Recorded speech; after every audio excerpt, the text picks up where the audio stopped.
Hello students, कैसे हैं आप। एक बार फिर स्वागत है आपका शिवम इंस्टीट्यूट ऑफ साइंस में। आज हमारा टॉपिक रहेगा इलेक्ट्रोकेमिकल सीरीज और उसकी एप्लीकेशन। तो शुरू करते हैं इलेक्ट्रोकेमिकल सीरीज।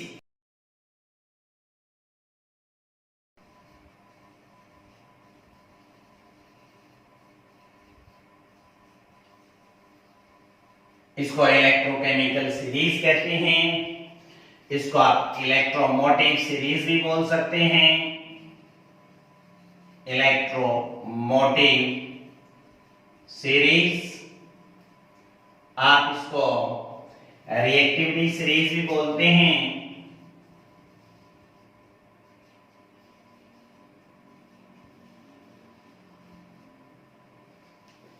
क्या होती है सीरीज? सीरीज का मतलब होता है अरेंजमेंट। यानी हम यहाँ क्या करेंगे? अरेंजमेंट करेंगे। किस चीज की अरेंजमेंट करेंगे? एलिमेंट्स की अरेंजमेंट करेंगे। अरेंजमेंट के लिए हमारे पास एक सीक्वेंस होना चाहिए, आइदर इंक्रीजिंग और डिक्रीजिंग। यहाँ हम एलिमेंट्स को इंक्रीज करेंगे उनके रिडक्शन पोटेंशियल के ऑर्डर में। तो इलेक्ट्रोकेमिकल सीरीज क्या बन गई? The arrangement of various elements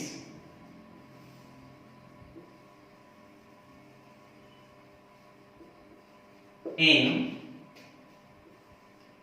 increasing order of their standard reduction potential। जैसा कि बच्चों आपको बता दिया गया था कि ऑक्सीडेशन पोटेंशियल और रिडक्शन पोटेंशियल में डिफरेंस किसका है? केवल एक नेगेटिव साइन का ही तो है। अगर रिडक्शन पोटेंशियल का इंक्रीजिंग ऑर्डर है तो डेफिनेटली ऑक्सीडेशन पोटेंशियल का कैसा ऑर्डर होगा? डिक्रीजिंग ऑर्डर होगा। और decreasing order of their standard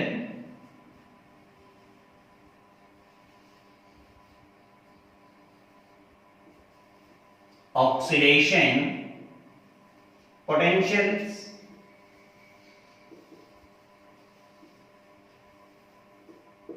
बात करने जा रहे हैं अब हम इसकी एप्लीकेशंस। अब हम बात करने जा रहे हैं इलेक्ट्रोकेमिकल सीरीज के एप्लीकेशन। 5 बहुत बहुत बढ़िया एप्लीकेशंस हैं। देखते हैं इसकी एप्लीकेशंस क्या क्या हैं। Applications, first application to compare oxidising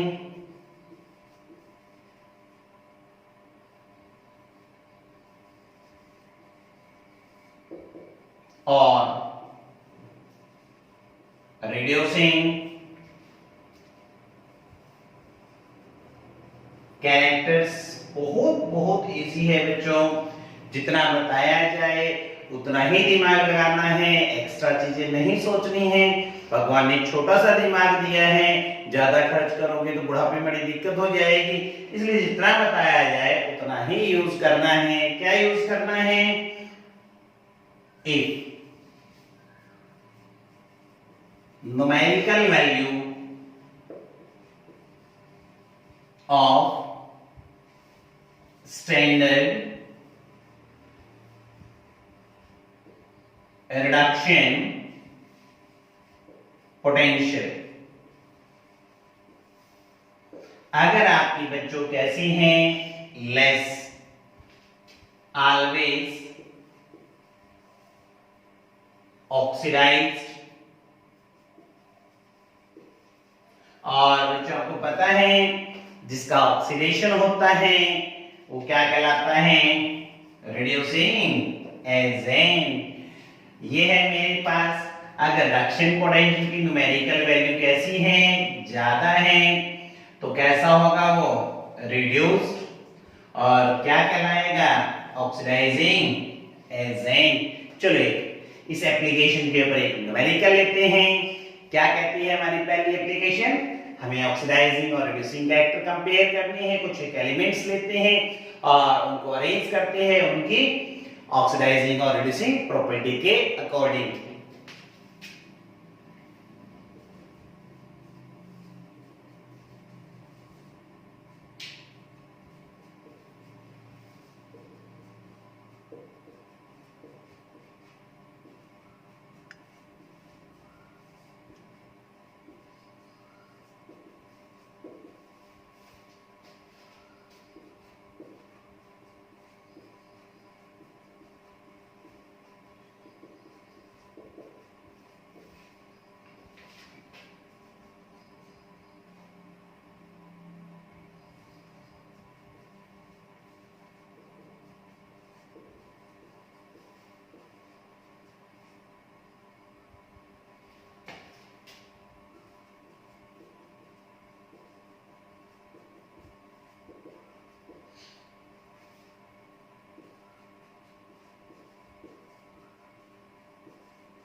ये देखिए एक न्यूमेरिकल दे दिया है मैंने आपको 6 एलिमेंट्स दिए हैं और मैंने क्या पूछ लिया है, arrange these elements in increasing order of their reducing character. मतलब हमें ये पता करना है कौन सा और रिड्यूसिंग एजेंट स्ट्रॉन्ग है, कौन सा वीक है। बड़ा ही आसान तरीका है बच्चों, साफ नजर आ रहा है ऊपर देखिए लिखा हुआ है।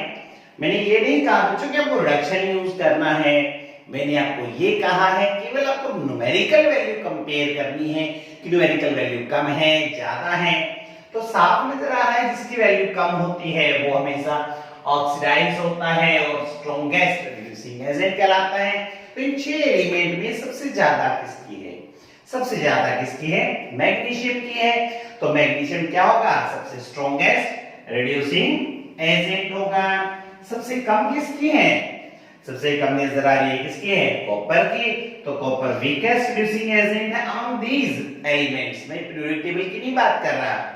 उसके बाद कॉपर से ज्यादा किसकी है, सिल्वर की है। सिल्वर से ज्यादा किसकी है, Tb की है। Tb से ज्यादा किसकी है, Fe की है। और Fe से ज्यादा किसकी है, जिंक की है। देखो कितना आसान तरीका है ना।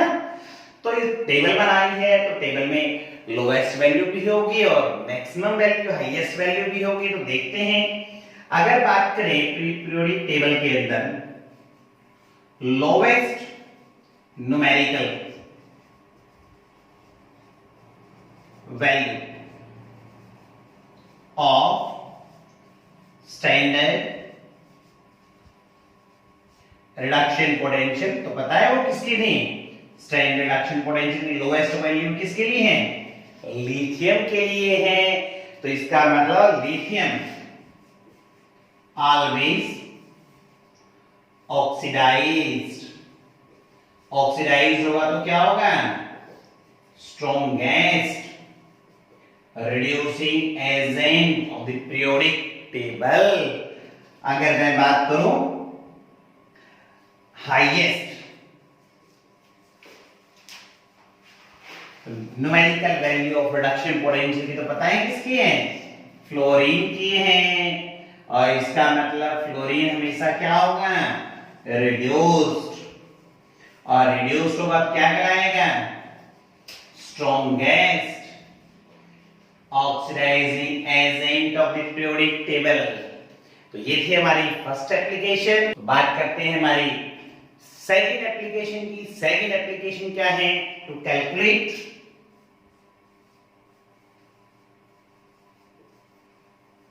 E standard cell, that is standard EM of cell। Formula already हमने कल के लेक्चर में देख लिया था। तो क्या फॉर्मूला है हमारे पास? E cell is equal to E standard cathode minus में E स्टैंडर्ड एनोड। क्या है E स्टैंडर्ड कैथोड? हमने कल भी बताया था, ये है numerical value of standard reduction potential of cathode. कल हमने डिस्कस किया था बच्चों, x में से x सब्ट्रैक्ट कर सकते हैं, y में से y सब्ट्रैक्ट कर सकते हैं। तो इसका मतलब है कि नेक्स्ट हमारी क्या होगी? वो भी न्यूमेरिकल वैल्यू ही होगी। तो हम ये लेंगे numerical value of standard reduction potential of anode. ये थी हमारी सेकंड एप्लीकेशन। अब हम बात करने जा रहे हैं इसकी third application, to predict spontaneity of a reaction. क्या रिएक्शन स्पॉन्टेनियस है या नॉन स्पॉन्टेनियस है? बड़ा ही आसान तरीका है। आप क्या फाइंड आउट कर लें? उसकी E standard cell find out कर लें। अगर E स्टैंडर्ड सेल कैसी आ जाए? पॉजिटिव आ जाए, रिएक्शन कैसी होगी? स्पॉन्टेनियस। अगर वैल्यू कैसी आए? नेगेटिव, तो रिएक्शन होगी नॉन स्पॉन्टेनियस। चलो एग्जांपल ले लेते हैं। एग्जांपल लेंगे तो ज्यादा जल्दी क्लियर होगा। तो क्या है हमारे पास? ये लिखा predict the reaction of Pb with H2SO4 is standard Pb2 positive, Pb minus 0.13 is standard, H positive, H2 0.00p। ये आपको दिया हुआ है, बड़ा ही आसान तरीका है बच्चों। मैं फिर कह रहा हूं, इसका मतलब क्या है? E standard Pb2 positive Pb, ये जो आपको इंडिकेट कर रहा है बच्चों, ये आपको न्यूमेरिकल वैल्यू के बारे में बता रहा है। ये आपको ये नहीं कह रहा है कि आपके पास ये रिएक्टेंट है और ये प्रोडक्ट है। यहां हमारे पास तो इक्वल प्रोबेबिलिटी है। क्या इक्वल प्रोबेबिलिटी है बच्चों? आपके पास अगर ये रिएक्टेंट है तो ये प्रोडक्ट है, अगर ये वाला रिएक्टेंट है तो ये वाला प्रोडक्ट है। ऐसा नहीं है बच्चों, फिर बार बार रिपीट कर रहा हूं, ये न्यूमेरिकल वैल्यू को रिप्रेजेंट कर रहा है। ये मैं ये प्रेडिक्ट नहीं कर रहा whether it is a reactant और प्रोडक्ट। यानी कहने का मतलब ये कि ई के जो पाव में लिखा गया है ना, इसमें से एक टर्म रिएक्टेंट होगी तो the second term must be product. अगर रिएक्टेंट साइड हमारे पास Pb है तो प्रोडक्ट साइड में क्या बनाऊंगा? Pb2 पॉजिटिव बनाऊंगा। सिमिलरली अगर H पॉजिटिव है तो H2 बनाऊंगा, और H2 है तो मैं क्या बनाऊंगा? H positive. उसने कहा है predict the reaction of Pb with H2SO4। ये देखिए मैंने लिखा Pb प्लस में मैंने क्या लिख दिया? H2SO4। ठीक है, अब रिएक्शन बनाते हैं। जैसे कि अभी मैंने बोला रिएक्टेंट में Pb है तो प्रोडक्ट में मैं क्या बनाऊंगा? Pb2 पॉजिटिव बनाऊंगा। प्लस में रिएक्टेंट में मेरे पास यहाँ H पॉजिटिव है तो प्रोडक्ट में मैं क्या बनाऊंगा? H2। एक का ऑक्सीडेशन करवा दिया है, एक का रिडक्शन करवा दिया है। लास्ट टर्म बची हुई टर्म को हम क्या कहते हैं? स्पेक्ट्रेट आयन। स्पेक्ट्रेट आयन में हमें कोई ज्यादा चेंज नहीं करना होता है। तो हमारा स्पेक्ट्रेट आयन कौन सा हो गया? SO4 negative. जो साफ नजर आ रहे हैं, ये क्या हो रहा है? ऑक्सीडेशन ऑक्सीडेशन है तो बच्चों ये क्या कहलाएगा, एनोड। अगर मैं H की बात करूं तो H का क्या हो रहा है, रिडक्शन। अगर रिडक्शन हो रहा है तो बच्चों ये क्या कहलाएगा, कैथोड। तो अब हमें सिंपली क्या निकालना है, सिंपली क्या निकालना है, हमें निकालना है स्टैंडर्ड सेल, क्योंकि हमें तो प्रेडिक्ट करनी है रिएक्शन स्पॉन्टेनियस है या नॉन स्पॉन्टेनियस है। तो मैंने ये लिख दिया है। कैथोड पे कौन है, कैथोड पे तो हमारे पास हाइड्रोजन है और हाइड्रोजन की पोटेंशियल कैसी दी है, 0.00 V माइनस में। एनोड पे कौन है, एनोड पे है हमारे पास Pb, तो इसकी वैल्यू कितनी है, -0.13। तो ये तो आंसर प्लस का आ गया। आंसर प्लस का आने का मतलब रिएक्शन होगी, रिएक्शन अकर्स, ये रिएक्शन होती है। आयास में इस प्रकार हम प्रेडिक्ट कर सकते हैं कि स्पॉन्टेनियस रिएक्शन होगी या नहीं होगी। अब हम बात करने जा रहे हैं फोर्थ एप्लीकेशन। ये फोर्थ एप्लीकेशन क्या है,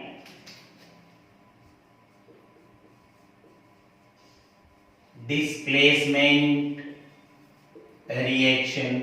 ये डिस्प्लेसमेंट रिएक्शन क्या होती है, डिस्प्लेसमेंट रिएक्शन होती है कि किसी भी मेटल सॉल्ट में से मेटल को डिस्प्लेस कर दें। डिस्प्लेस करने के लिए दूसरी मेटल की आवश्यकता पड़ती है, यानी हम ये कहते हैं कि reactive metal less reactive metal के उसके सॉल्ट में से क्या कर देती है, डिस्प्लेस कर देती है। पता कैसे करें, बड़ा ही आसान तरीका है। अब हमें रिएक्टिविटी का कैसे पता लगता है, मेटल की रिएक्टिविटी का पता लगता है उसकी न्यूमेरिकल वैल्यू से, रिडक्शन पोटेंशियल की। जिसकी रिडक्शन पोटेंशियल कम होती है वो मेटल ज्यादा रिएक्टिव होती है। वो पॉजिटिव वैल्यू वाली जिसकी वैल्यू ज्यादा होती है उसको क्या कर सकती है, डिस्प्लेस कर सकती है। अब हम पता कैसे करें, न्यूमेरिकली पता करने का तरीका जो पीछे वाला तरीका था वही करेंगे। कौन सा तरीका, स्टैंडर्ड सेल फाइंड आउट करेंगे। अगर स्टैंडर्ड सेल पॉजिटिव आ गई then displacement reaction will occur, otherwise not occur. ये देखिए प्रेडिक्ट द स्पॉन्टेनिटी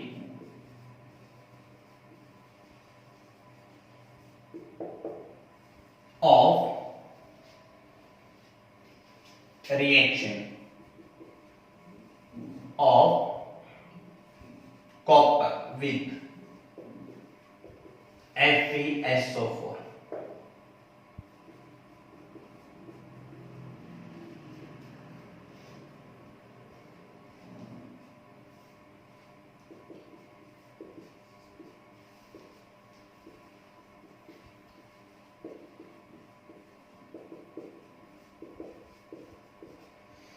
हाँ जी, बताएंगे बच्चों रिएक्टेंट कौन है, प्रोडक्ट कौन है, जिसके बीच के रिएक्शन प्रेडिक्ट करने के लिए बोला वो रिएक्टेंट है। और इसको मैं आपकी बात पीछे वाले न्यूमेरिकल की तरह नहीं करूंगा, मैं इसको केवल आयनिक फॉर्म में लिखूंगा।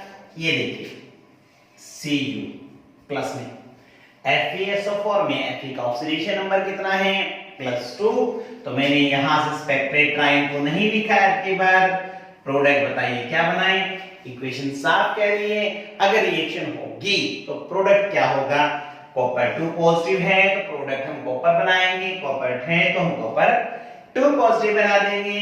ये देखिए ये हमने बना दिया कॉपर 2 पॉजिटिव प्लस में Fe।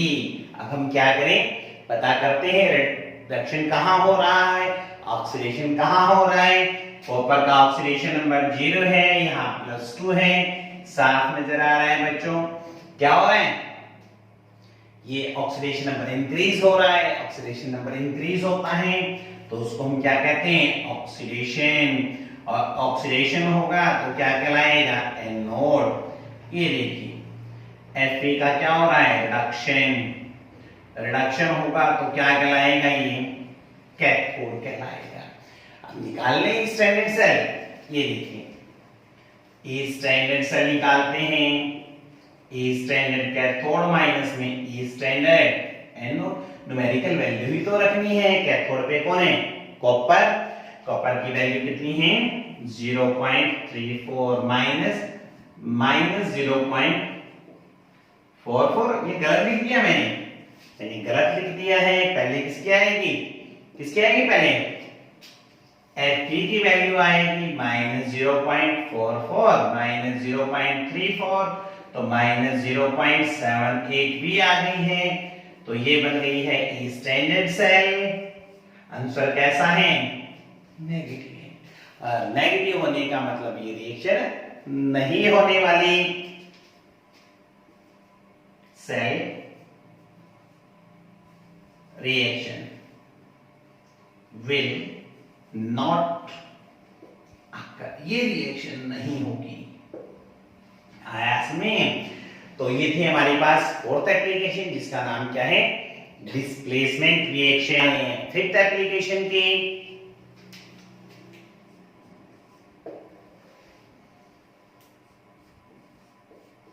To predict products obtained at anode and cathode during